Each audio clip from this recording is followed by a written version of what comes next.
시편 37편 보십시다.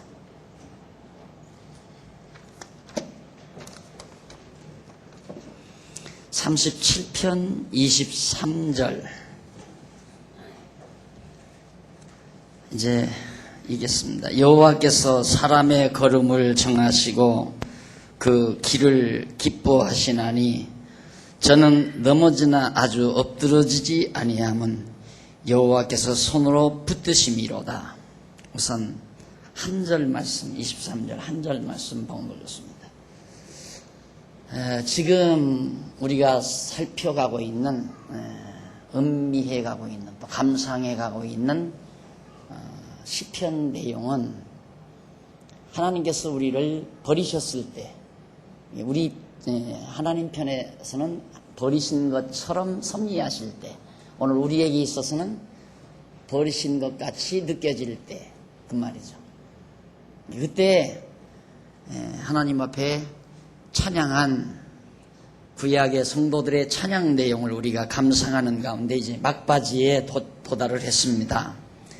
그 막바지에서 내용이 뭐냐면 바로 하나님께서 우리를 그렇게 버리신 것처럼 섭리하시는 그 섭리 속에서 우리가 받아야 될 교훈, 어떤 교훈을 우리가 받아야 되나. 그래서 교훈과 찬양 및 간구시에 대한 내용, 지금 최종 마지막 부분을 남겨놓고 있습니다.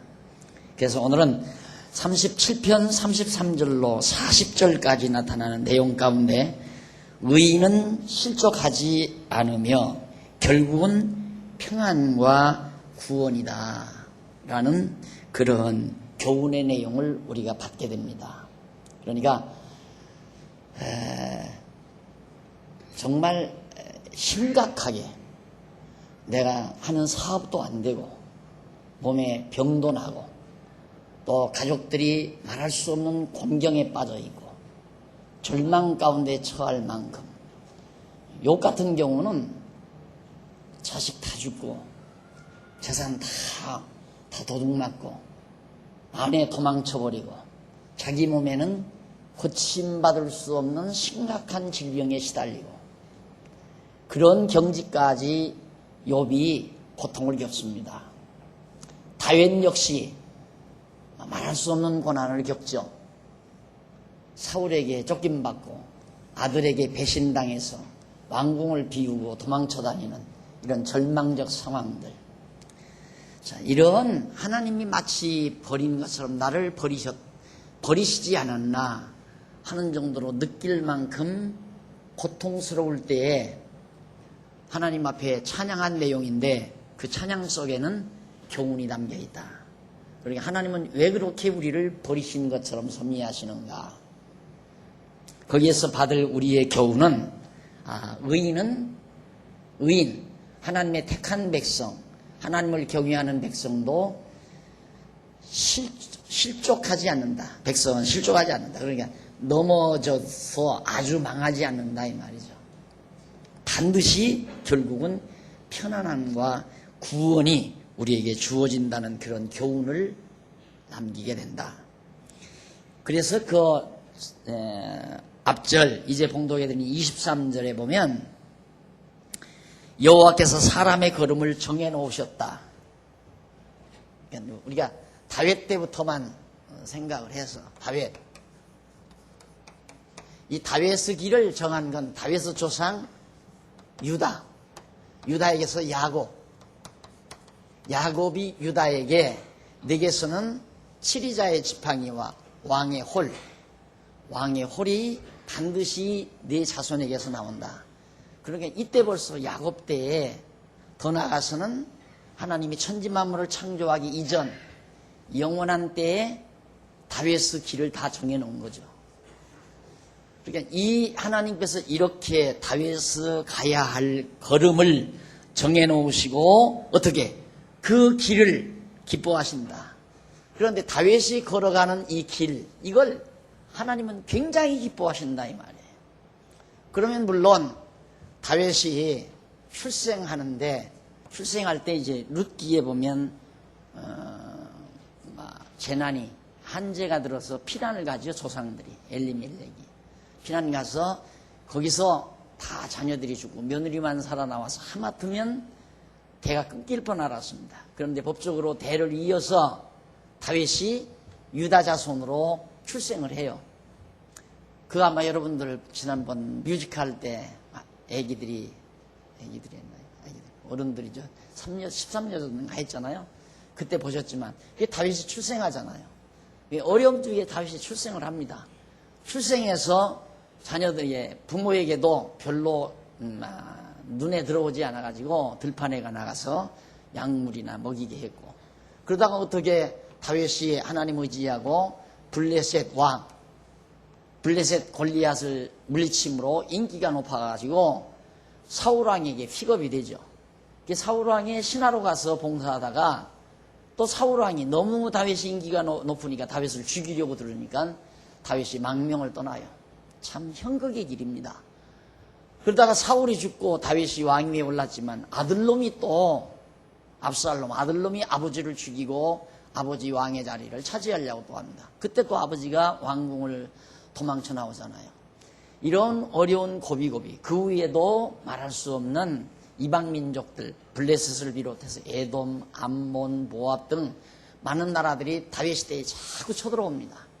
다윗은 전쟁하기에 바빴어요.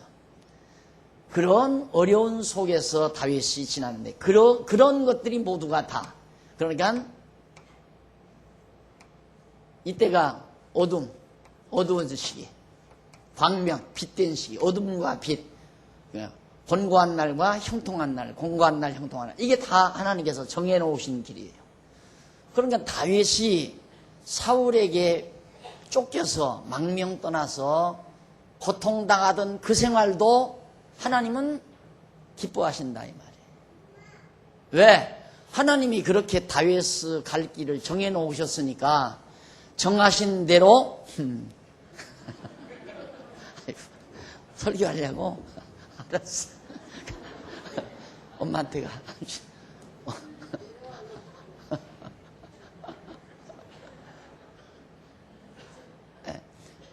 이게 다윗이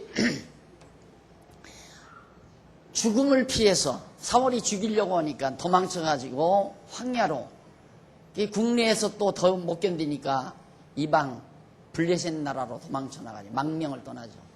근데 그 생활을 하나님은 기뻐하신다 이 말이에요. 왜? 하나님이 그렇게 다윗을 정해 놓으셨으니까. 왜 다윗만 그렇게 했습니까? 택함 받은 우리들도 마찬가지. 사보다가 다 망해가지고 길거리 다 앉아서 노숙을 하는 그 모습도 하나님이 기뻐하신다 이 말이에요. 왜? 하나님이 정해놓지 아니하리란 그 생활을 할 수가 있네. 누가 그 생활하고 싶은 사람이 있어요? 하던 사람 다 사업 다 망하고 좋은 직장 다니면서 월급 척척 받아다가 사랑하는 아내의 손에 쥐어주던 그런 생활을 누구나 하고 싶지. 갑자기 회사가 망하는 바람에 회사에서 잘리고 강제 퇴직을 당해서 출근할 수가 없게 되자 아내에게도 자녀들에게도 말 못하고 혼자 나가서 이리저리 공원으로 산으로 들로 방황하면서 저녁 시간 다시 들어와서 그럴듯하게 직장 다녀온 것처럼 살아가는 남편들의 그 처절한 모습, 그리고 집에 들어오지 못해서 노숙 잠자리, 다리 밑에서 잠자고 안 그러면 지하도에서 잠을 자는 그런 삶을 산다 할지라도 하나님은 그렇게 사는 삶을 하나님은 기뻐하신다 이 말이에요. 왜 기뻐하실까? 그 뒤에 보십시다. 기뻐하신 하나님. 왜냐하면 24절 저는 엎드러지나 아주 엎드러지지 아니함은 여호와께서 그 손으로 붙드심이로다 그 말이에요. 하나님께서 기뻐하시는 까닭은 저는 넘어져요. 이게 하나님께서 정해놓으셔서 길을 이렇게 딱 정해놓으셨는데 그 길을 가는 것을 하나님은 좋아하신다. 그런데 왜 좋아하시는가? 서령 이 어두운 날 넘어진다 할지라도 아주 엎드러지지 않게 한다 이 말이에요. 절대로 아주 엎드러지지 않게 한다. 이게 부모가 자녀들을 어떻게 기릅니까? 딱 낳아서 걸음마를 배우죠. 그러면 이게 바짝바짝 걸어 다닙니다. 아기가. 그러다니 처음에는 아빠나 엄마가 손을 잡고 걸음마 하면서 걸음마를 시킵니다. 손 잡아줘요. 근데 조금 걷는 듯 싶으면 손을 놔줘요. 놔주고 이리 와라 하고 아기를 얼르잖아요. 그럼 아기가 옵니다. 오다가 넘어지죠? 넘어질 때 어떻게 해요? 얼른 가서 부모가 딱 붙들잖아요. 바로 그 심정을, 그 광경을 여러분 상상하고 살면 됩니다. 아주 넘어지는 법이 없다 이 말이에요. 택한 백성은 절대 넘어지지 아니한다. 그래서 하나님께서는 보세요. 분명히 그냥 손 놓으면 아기가 걷다가 넘어질 줄 알면서도 아버지는, 엄마들은, 엄마 아빠는 좋아한다 이 말이에요. 아기가 걷는 걸. 오다가 넘어질 건데, 이것이 하나님께서 우리를 강하게 튼튼하게 길러가시는 하나님의 양육 방법입니다. 당신의 사랑하는 택한 백성들을 길러가시는 방법. 그래서 하나님께서 손으로 넘어질 때 콱 붙들기 때문에 절대 아주 엎드려서 코가 깨지고 머리가 깨지고 죽어가는 법은 없다고 말해요. 25절. 내가 어려서부터 듣기까지 의인이 버림을 당하거나 그 자손이 걸식함을 보지 못하였도다.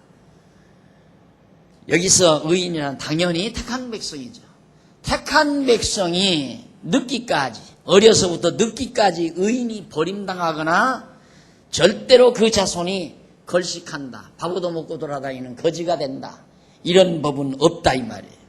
네, 하나님이 다 인도해 가시니까. 26절. 저는 종일토록 은혜를 베풀고 꾸어주니 그 자손이 복을 받는도다. 도리어 의인은 종일토록 은혜를 베풀고 계속 은혜를 베풀고 남에게 꾸어주고 그리고 그 자손이 계속해서 복을 받는다. 이스라엘 택한 백성들이 가나안 땅 들어가서 얼마나 잘 살았어요. 남의 나라에서 꾸어온 법 없어요. 도리어 꾸어주고 남의 나라에 베풀고 할망정 남의 나라에 도움받은 법이 없다 이 말이에요. 다윗이 왕이 되고 그 다음 솔로몬이 왕이 됐을 때 최고의 부유한 나라였습니다. 최고로 부유한 나라. 자, 그런 것들을 지금 의중에 두고 노래를 부르는 겁니다. 하나님 앞에서. 그러면서 악에서 떠나 선을 행하라. 악에서 떠나 선을 행하라. 그 말은 하나님이 정하신 그 길을 떠나는 것은 악을 행하는 거예요. 악한 길로 가는 길이죠. 그러니까 하나님을 배반하는 거 악한 길로 가는 길이고, 이 길로 가면 되겠어요? 안 되죠. 또 이 길로 가도 안 되고, 바로 하나님이 정하신 이 길로 살아가는 삶, 그것이 바로 악에서 떠나 선을 행하는 일입니다. 좋은 길로 행하는 길. 그리하면 영영이 거하리니 여호와께서 공의를 사랑하시고 그 성도를 버리지 아니하도다 라는 말씀이 나옵니다. 자, 여기서 이제 악에서 떠나 선을 행하라. 그리하면 영영이 거하리니 여호와께서 공의를 사랑하시고 그 성도를 버리지 아니하심이로다. 하나님께서 당신의 택한 백성을 절대로 버리지 않기 때문에 그렇게 정말 우리는 넘어지지 않는다 그 말이죠. 그러면서 의인의 입은 지혜를 말하고 그 혀는 공의를 이루며 그 마음에는 하나님의 법이 있으니 그 걸음에 실족함이 없으리로다. 의인, 택한 백성은 항상 입에는 뭐가 있는가? 의인의 입에는 지혜, 여호와를 경외하는 지혜를 말한다. 여호와를 경외하는 것에 대한 진리를 말하고 그 혀는 공의를 이루며 그 혀라고 하는 것은 의인의 혀를 말하는 같은 말이 공의를 이룬다는 말도 하나님의 정하신 뜻을 계속해서 말하고 그다음 그 마음에는 하나님의 법이 있다. 마음속에는 항상 하나님의 법, 정하신 뜻이 마음속에 늘 간직되어 있다. 시적인 표현으로 법, 공의, 지혜 이렇게 각각 표현하지만 지혜나 공의나 법은 같은 맥락에서 이해될 수 있는 정말 하나님의 정하신 뜻이 함축된 용어들이에요. 그러니까 그런 마음의 생각과 그런 혀로 말하는 말과 그 다음 그런 지혜를, 하나님 여호와를 경외하는 지혜를 간직하고 있는 사람은 어떻게 되는가? 그런 사람은 그 걸음에 실족함이 없으리로다. 그 걸음이, 걸어가는 그 길이 하나님이 정하신 그 길을 갈 수밖에 없어요. 하나님의 뜻대로 이 뜻을, 이것이 이제 지혜고, 이 지혜로운 길이고, 하나님이 정해놓으신 공의로운 길이고, 하나님이 바로 인도해 가시는 그런 법. 물수잖아요. 물길 따라 물이 흐르는 대로 가는 것, 그게 법이라 이 말이에요. 법. 예, 한문으로도 법. 그러니까 하나님이 정해놓으신 그 길대로 가는 그것이 법이에요. 그 길대로 가는 것이 법이고 도고, 도, 법, 지혜, 공의 다 그 하나님의 정하신 뜻을 모르면 전혀 설명이 불가능한 것들입니다. 도도 설명이 불가능한 거고, 법도, 이 법, 이 절대법이라, 이 세상에 절대적인 법은 없잖아요. 자꾸 법을 바꾸잖아요. 왜 법이 무언지를 모르니까 법을 자꾸 바꾸는 거예요. 법은 바꿀 수 있는 게 아니고 하나님이 정해놓으신 그 길을, 그 물이 흐르듯이 흘러가는 그 길을 누가 그걸 바꿔놔요. 그러니까 자연 파괴라는 건 물 흐름을 바꿔놓으면 자연 파괴가, 한강을 갖다가 남한강을 북한강 쪽으로 돌려놔버리면 이게 되겠습니까? 차기 대통령 나온다는 양반 이제 저 부산에서 서울로 운하를 만든다는데, 그렇게 억지로 물길을 만들어서 그걸 법이라, 물 흘러가는 길이다, 인간이 만들어 놓은 법과 같은 거죠.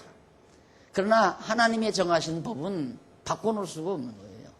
그러니까 이 길대로 가는 사람은 절대 가다가 여기 엎드려져서 그냥 여기서 죽어가는 법 없다 이 말이에요. 반드시 엎드러지려고 할 때, 넘어지려고 할 때 하나님께서 일으켜서 정해놓은 그 길대로 가도록 하나님이 인도하신다. 이게 백성들을 교훈하는 시예요. 이런 교훈의 내용을 시 속에 담아서 지금 하나님께 찬양하는 거란 말입니다. 자, 그러면서 의인의 입은 지혜를 말하고 그 혀는 공의를 이루며 그 마음에는 하나님의 법이 있으니 그 걸음에 실족함이 없으려. 절대 걸어가는 길이 막히지 않는다. 악인이 의인을 엿보아 살해할 기회를 찾으나, 악인이, 하나님을 믿지 아니한 불신자들이, 불택자들이 하나님의 택한 백성들을 망하게 하려고, 우리와 경쟁해서 이기려고 온갖 작태를 부리지만은, 그러나 여호와는 저를 그 손에 버려두지 아니하시고, 하나님의 택한 백성을 절대 불택자, 이방 민족에게 우리를 맡겨놓는 법이 없다. 하나님이 꼭 붙들고 계시지.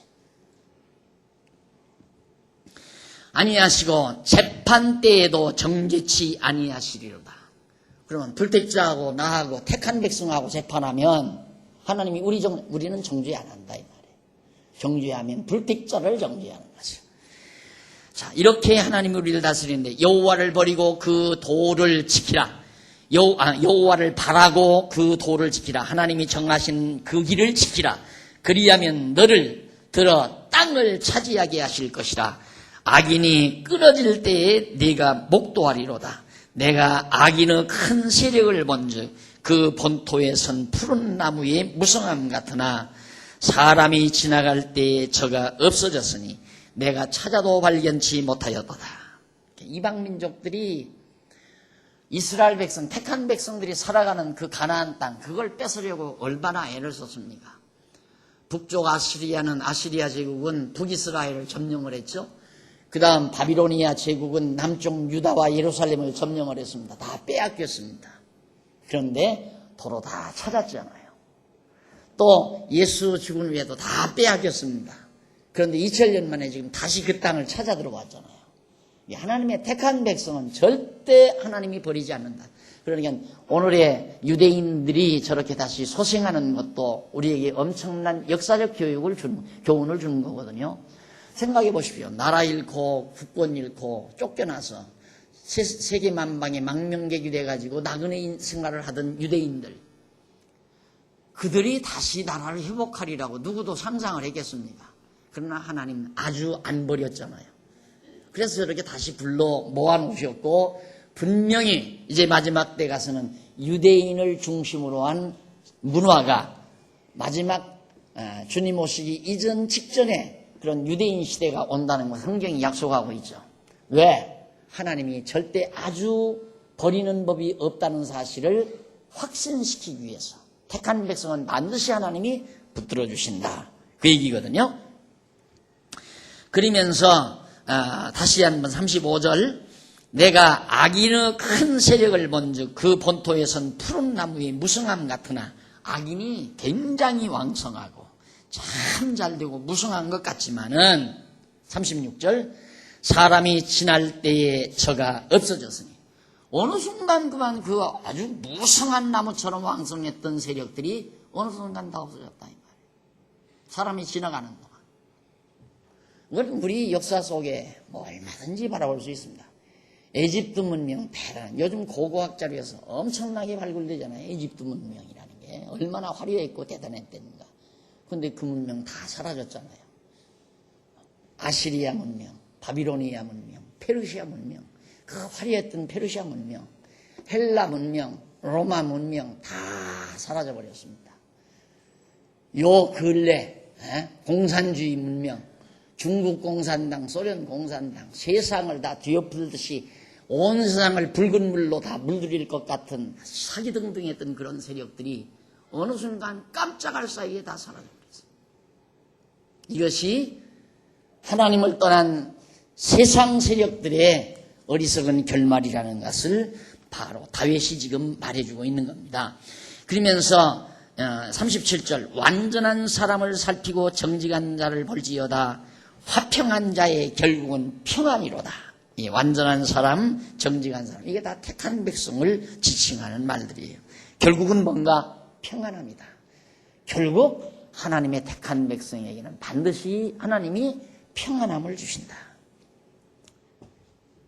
네, 어제도 사석에서 그런 말이에요. 평안과 편안, 이건 전혀 다릅니다. 편한 건 육신에 예속된 거예요. 편한 사람처럼 불쌍한 사람이 없습니다. 편하다는 말은 일이 없는 사람, 일 없는 사람, 이게 편한 사람이거든요. 아무 일 없으니까 얼마나 편하네요. 손발 놀릴 것도 없고 그냥 편안하니, 야, 편안하게 살았으면 좋겠다. 이거 가장 어리석은 사람이 꿈꾸는 꿈이에요.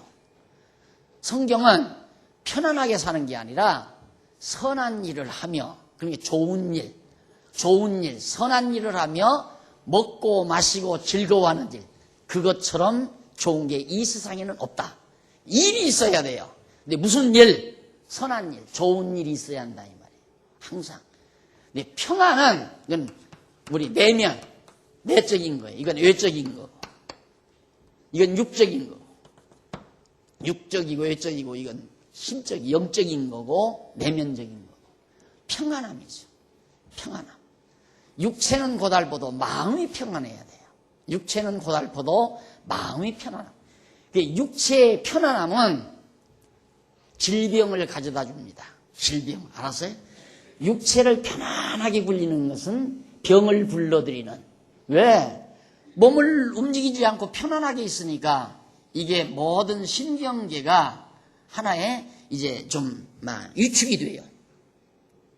그래서 신진대사가 안 이루어지고 방어력을 상실해요. 그럼 외부로부터 병균을 쉽게 받아들이게 되죠. 그러나 움직이고 활동을 하게 되면 신진대사가 원활히 돼서 약간의 병균 같은 건 얼마든지 다 방어하게 되겠습니다. 그래서 육신의 편안을 추구하면 안 돼요. 심령의 평강을 추구해야지. 그런데 하나님의 택한 백성에게는 이 편안함을 준다. 평안함. 평안이로다. 법류자들은 함께 멸망하리니 악인의 결국은 끊어질 것이나, 악인의 결국, 악한 자들, 불택자들은 다 반드시 끊어지고 망하지만 39절, 의인의 구원은 여호와께 있으니 그는 환난 때에 저희 산성이시로다. 여호와께서 저희를 도와 건지시되 악인에게서 건져 구원하심은 그를 의지한 연본이다.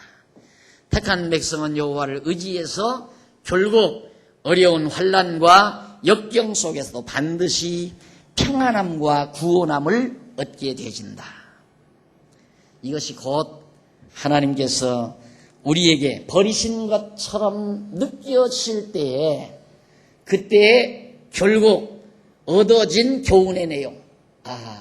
우리에게 어떠한 고난과 역경이 다가와도 하나님은 택한 백성을 절대 아주 넘어지도록 놔두는 법 없고 반드시 하나님께서 우리로 일으키셔서 정하신 뜻, 하나님이 우리를 위해서 정하신 그 길을 가게 해서 최종적으로 승리케 한다. 구원을 시킨다. 그래서 평안을 허락해 주신다. 이것이 의인에게, 택한 백성에게 보장된 하나님의 언약이라는 사실을 노래하고 있는 겁니다.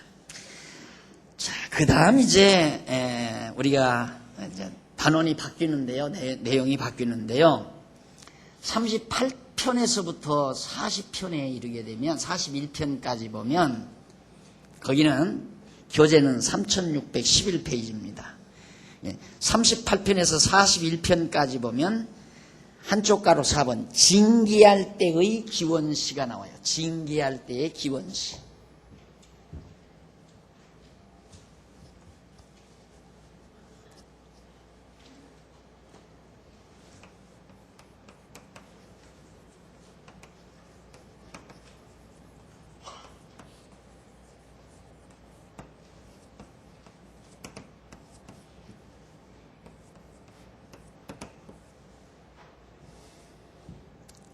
이제 앞으로 우리가 38편, 39편, 40편, 41편 계속 10편을 상고하겠는데 이 내용은 하나님이 징계할 때, 여기서 이제 징계.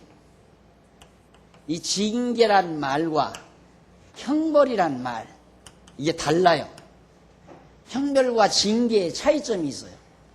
징계는 대상이 있어요. 누구에게 징계하냐면 택자에게.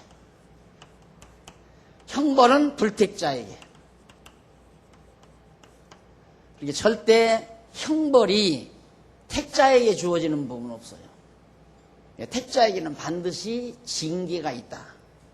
근데 이 징계는 택자에게 뭐가 전제되냐면 사랑이, 하나님의 사랑이 전제돼요. 불택자에게는 진노, 하나님의 진노가 전제돼요. 뭐냐면 죄에 대한 형벌이죠. 형벌. 죄의 대가예요. 그게 달라요.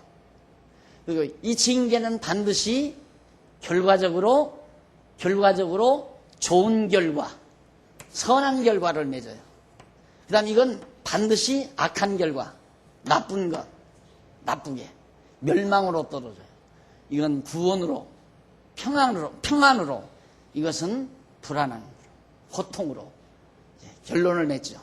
그래서 형벌과 징계는 다르다. 그래서 여기서 징계할 때 왜 하나님은 당신의 택한 백성들을 징계하시는가? 이 징계할 때에 하나님 앞에 기원하는 찬양시, 기원하는 시가 바로 38편에서 41편까지 소개되는 내용입니다. 우리가 자녀들을 때리는 것은 사랑이 전제된 거죠. 그래서 그걸 사랑의 징계라고 그래요. 형벌은 죄에 대한 진노의 결과. 이게 형벌이고요. 이건 그러니까 오늘 우리에게는 죄가를 묻는 법은 없어요. 예를 들면 이웃집 아이하고 아들의 친구 하나가 이웃집 아들하고 친구하고 같이 와가지고 이웃집 아들은 와서 아버지의 서랍을 뒤져가지고 보물을 훔쳐갔습니다. 아들놈은 어머니 핸드백을 뒤져서 돈을 꺼내갔습니다. 둘 다 도둑질을 했어요. 아들하고 친구하고 둘 다. 그러면 아들의 친구는 경찰서에 알려가지고 벌을 받게 만듭니다. 그러나 내 아들은 내 엄마의 핸드백에서 돈을 훔쳐갔어도 용서해도 덮지 않아요. 잘못한 것을 깨닫기 위해서 엄마가 때릴 망정 회초리 들어서 때릴 망정. 그 회초리 들어서 때리는 것이 징계예요. 그러나 경찰서에 고발해서 벌을 받게 하는 건 형벌이에요. 그래서 당신의 택한 백성과 택함 받지 못한 백성의 차이는 이렇게 다르다. 그래서 택한 백성에게 주어지는 이 형벌, 징계. 이 징계할, 하나님께서 우리를 징계할 때 어떤 찬양을 간구하는, 기도하는 찬양을 했는가. 38편 1절 보십시다. 여호와여 주의 노로 나를 책하지 마시고 분노로 나를 징계치 마소서. 주의 살이 나를 찌르고 주의 손이 나를 심히 누르시나이다. 주의 진노로 인하여 내 살에 성한 것이 없사오며 나의 죄로 인하여 내 뼈에 평안함이 없나이다. 3절까지 나오죠. 8절까지 계속 봅시다. 4절 내 죄악이 내 머리에 넘쳐 무거운 짐 같으니 감당할 수 없나이다. 내 상처가 썩어 악취가 나오니 나의 우매한 연고로소이다. 내가 아프고 심히 구부러졌으며 종일토록 슬픈 중에 다니나이다. 내 허리에 열기가 가득하고 내 살에 성한 것이 없나이다. 마치 욥의 상태를 연상할 수도 있고 십자가에서 피 흘려 돌아가신, 못 박혀 피 흘려 돌아가신 그리스도의 고난을 연상할 수도 있습니다. 8절 내가 피곤하고 심히 상하였음에 마음이 불안하여 신음하나이다. 얼마나, 그러니까 이게 다윗이 부른 찬양인데요. 다윗이 회개하면서 후대들로 여호와를 기념케 하려고, 여호와 하나님을 기억해서 생각하게 하려고 부른 노래입니다. 그래서 사실 이 다윗이 우리아의 아내 밧세바와의 불륜 사건 이후 고통을 당할 때 부른 것으로 그렇게 추측이 되는 내용이에요.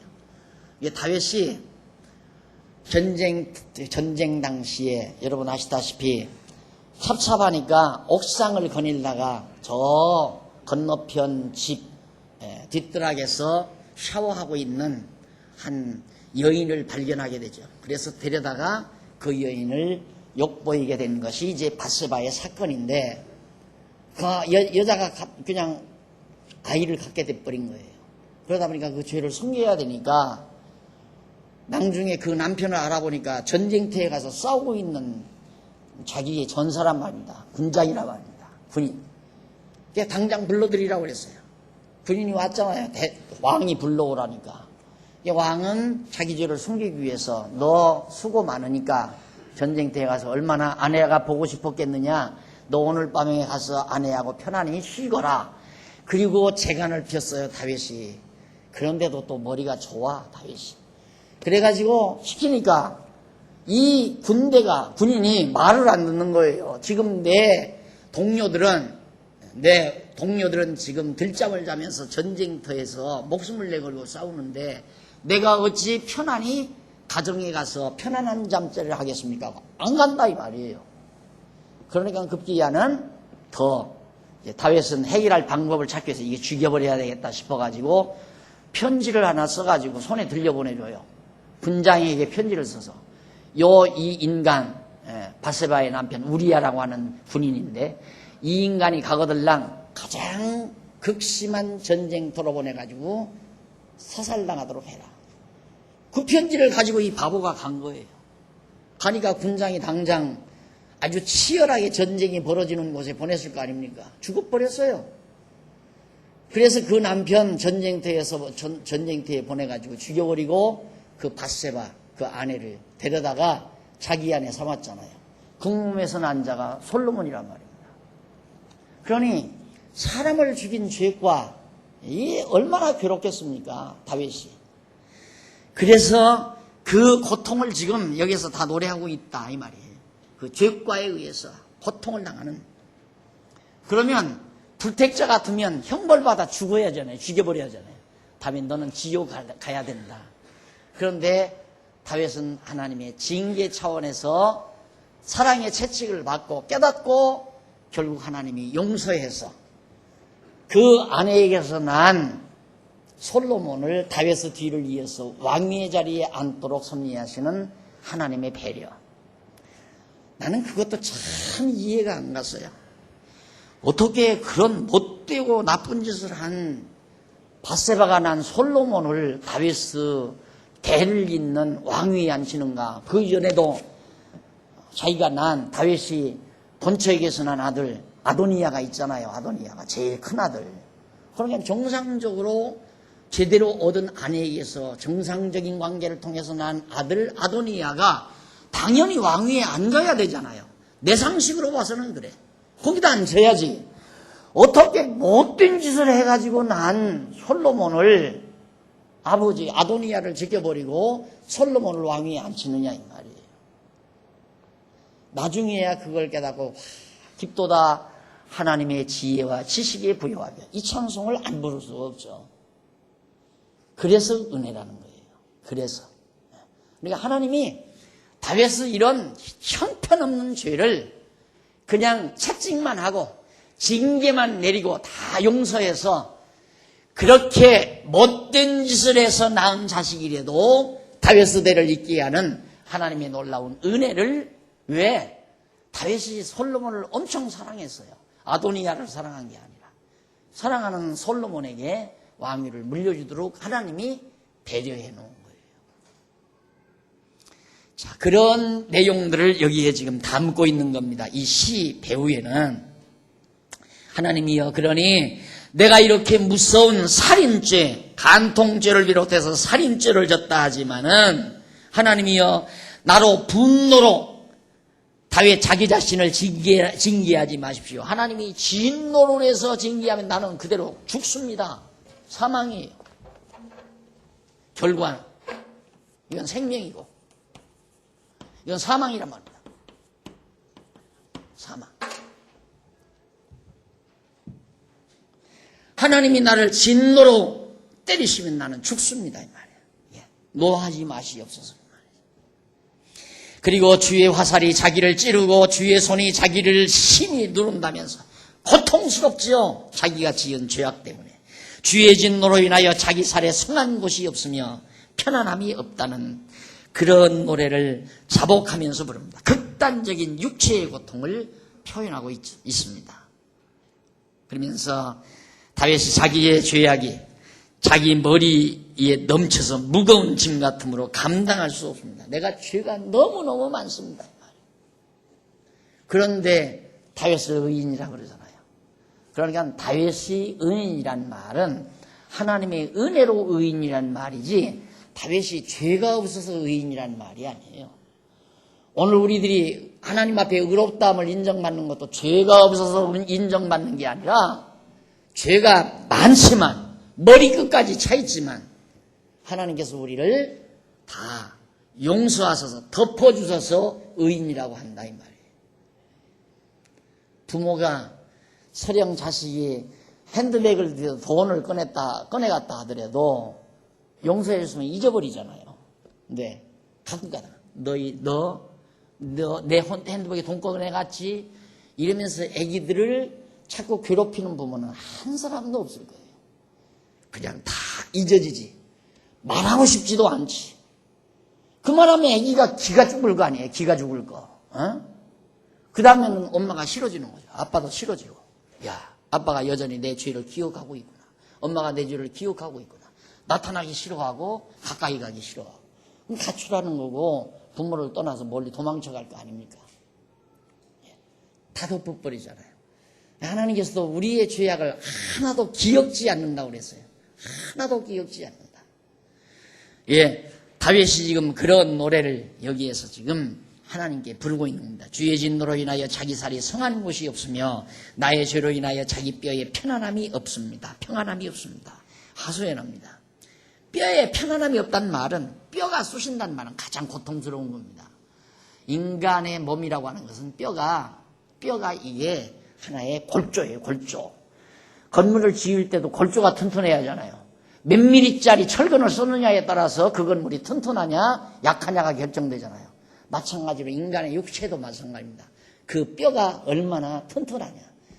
뼈가 쑤신다는 말은 뼈가 벌써 무너져 내린다는 얘기예요. 뼈가 쑤시는 것은. 그런데 마음의 평강은 우리의 골수를 윤택하게 한다고 그러잖아요. 마음이 평안해야 골수가 꽉꽉 차가지고 몸이 건강한 법이거든요.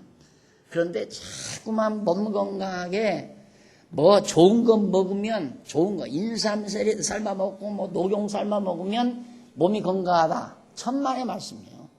그것 먹으면서 욕심 부리고 근심 걱정하면 필요 없어요. 라면만 먹고라도 늘 편안함만 가지고 있으면 뼈가 꽉꽉 차죠. 뼈가. 윤택해진다 이 말이에요. 마음의 평강. 그러니 하나님께서 우리 용서하고 사랑한다 할 때, 하나님이 나를 사랑한다 할 때 마음이 평안해지. 하나님이 나를 미워한다 하면 마음이 평안할 리가 없잖아요. 어린 자녀들이 엄마 아버지의 눈치를 살피는 이유가 뭡니까? 엄마 아빠가 나를 미워하나 사랑하나. 사랑하면 마음이 편안한 거예요. 엄마가 미워하는 듯 싶으면 애기 마음이 속상한 거예요.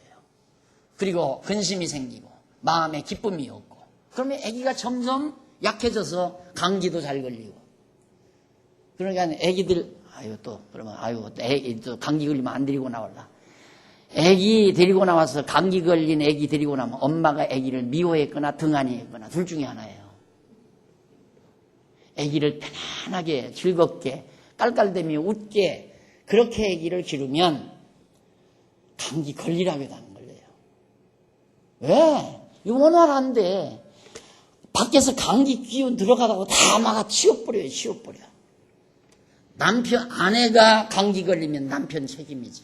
남편이 얼마나 속상하게 했으면 아내가 감기가 걸릴까. 아이고 감기 걸린 날 나오지 말아야 되겠다. 그래도 나와요. 그래야 고발이 되죠. 우리 남편이 나한테 잘못했어요. 마음이 평안한가. 예, 다윗이 정말 하나님 앞에 내가 이렇게 막 뼈가 다 쑤십니다. 그리고 자기가 아프고 심히 구부러졌으며 종일토록 슬픔 중에 다니면서 자기 허리에 열기가 가득하고 허리에 열이 돋아요. 허리에 열 돋는다는 말은 벌써 사람이 허리가 벌써 병들면 전신이 다 문제가 있는 거예요. 허리라는 것이 상체와 하체를 연결시키는 중요한 중추뼈거든요. 그것도 두뇌로부터 저 하체까지 내려가는 중추뼈. 그래서 허리는 매우 중요합니다. 그 다음 목도 중요하고요.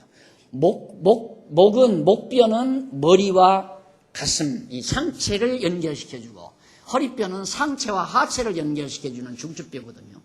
그런데 다윗은 허리에 열이 솟는다. 그 말은 전신이 지금 내가 쑤시고 아픕니다. 이 얘기야. 그러면서 피곤하고 심히 상하였으므로 마음이 불안하여 신음한다는 하소연을 다윗이 지금 하나님 앞에 해가고 있습니다. 그러면서 9절로 14절을 보면 여호와의 징계로 인한 자기의 침묵 과정을 논의하는 내용입니다. 하나님께서 자기를 징계해도 할 말이 없다. 할 말이 없다 이 말이에요. 할 말이 없죠. 왜? 자기가 너무 흉측한 죄를 졌으니까. 간통죄에다가 살인죄까지 졌으니. 그러니 내 할 말이 뭐냐 이 말이에요. 내가 침묵을 지킵니다. 다윗은 주를 부르며 자기의 모든 소원이 주 앞에 있으며 자기의 탄식이 주의 앞에 감추어지지 않고 다 들려지고 있다고 그렇게 놀이하면서 자기 심장이 뛰고 자기 기력이 쇠하여 자기 눈의 빛도 자기를 떠났다고 놀이합니다. 눈부터 흐려지잖아요. 몸이 약해지면 눈부터 흐리해진다 이 말이에요. 몸이 건강하면 눈도 밝아지고. 그러니까 벌써 몸에 열이 나고, 이 몸에 열이 왜 나는가? 마음이 편치 못하니까. 이게 여러분 마음하고 육체하고 이걸 완전히 무관하게 생각하지만 천만의 말씀이에요. 마음과 육체 이게 그 마음과 영혼은 얼마나 밀접한 관계가 있죠. 우리 영과 육체 이거 절대적인 관계가 있는 거예요. 그런데 자꾸 이 양이라고 하는 것은 이것은 보이는 육체의 구조만을 가지고 장난치는 거예요. 의사예요. 양이 의사. 그보다 조금 나은 게 이제 한의는 인간의 마음과 관련을 좀 지어요. 그러나 그것도 미숙한 거예요. 영혼이에요, 영혼. 우리 인간의 육체는 영혼과 밀접한 관계가 있어요. 그래서 건전한 영적 삶, 영적 능력, 또 영혼에 대한 성숙도, 이것은 우리의 육신 생활과도 밀접한 관계가 있는 겁니다. 다윗은 지금 괴로운 거예요. 왜? 죄를 졌으니까 얼마나 괴롭겠어요. 그러니 몸에 병이 들 수밖에 없죠. 그러니까 여러분 나한테 그런 말을 들어봤을 거예요. 몸이 아파요. 뭐 근심했구만. 내 그러잖아요. 뭐 그렇게 걱정거리가 그렇게 많어. 한번 해보세요. 거짓말인가. 오늘 가서 억지로라도 근심해보세요. 내일 아침에 감기가 걸리나 안 걸리나. 걸리게 돼 있어요. 반드시 걸리게 돼 있어요. 다윗은 너무너무 괴로운 겁니다. 그러니까 몸까지 다 병이 나가지고 하나님 다 압니다. 내가 지금 뭘 소원하는지, 내가 지은 죄가 무엇인지, 내가 하나님 앞에 감출 수가 없습니다. 다 알고 계십니다. 그 말이죠. 그래서 자기 심장이 뛰고 자기 기력이 쇠하여 자기 눈의 빛도 자기에게서 떠났다고 노래합니다. 곧 육체가 극도로 쇠잔했다는 얘기죠. 그리고 자기가 사랑하는 자와 자기의 친구들이 자기의 상처를 멀리하고 자기의 친척들로 멀리 섰다고 노래합니다. 욥하고 똑같죠?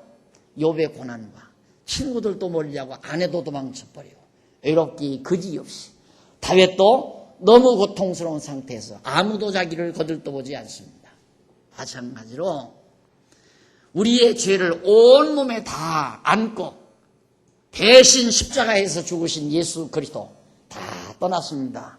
12제자도 떠나고 다 그 밑에서 예수님 밑에 남아있는 자가 아무도 없었습니다. 외로이 교수대 위에서 마지막 숨을 거두어야 하는 그리스도의 모습을 여기에서 잘 우리에게 보여주고 있는 거죠.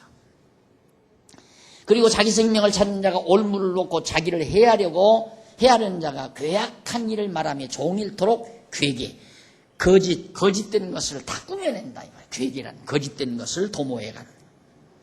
그러나 자기는 귀먹은 자갈같이 듣지 아니하고 벙어리같이 입을 열지 아니하므로 자기가 듣지 못하는 자 같아서 입에는 변박 곧 반박하는 변론이 없다. 나는 변론하지 않는다. 이렇게 노래하죠. 결국은 침묵만을 지킬 따릅니다. 대적들이 아무리 자기를 비난하고 욕해도 할 말이 없다.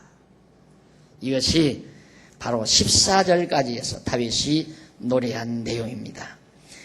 다음 시간 38편 15절부터 다윗이 여호와의 응답을 확신하면서 구원하시기를 구하는 기도송을 우리가 살피기로 하고 오늘 강의 여기에서 마무리합니다. 기도하십시다. 자비로우신 하나님 아버지, 우리를 아주 버리지 아니하시는 확실한 하나님의 인자하심과 신실하심을 저희들은 오늘 또 확인을 했습니다. 다윗이 하나님께서 자기를 곤경한 가운데 징계하시는 그런 징계를 내리실 때에도 절망하지 않고 하나님을 의지하며 찬양했던 것처럼 오늘 우리가 너무나도 하나님 앞에 잘못을 저지르고 살 때가 많습니다. 우리는 죄 중에서 잉태돼서 죄 중에 출생하여 죄 중에서 사는 것이 우리의 참모습인 것을 잘 알고 있습니다. 하나님 앞에서 우리가 무엇을 숨길 수 있겠사오리까? 어떤 징계를 내려도 우리는 할 말이 없이 받으며 살아갈 수밖에 없는 추악한 죄인들이라는 사실을 기억하고 주신 은혜에 감동하며 사는 슬기로운 종들 되도록 역사하시옵소서. 예수님 이름으로 기도드립니다. 아멘.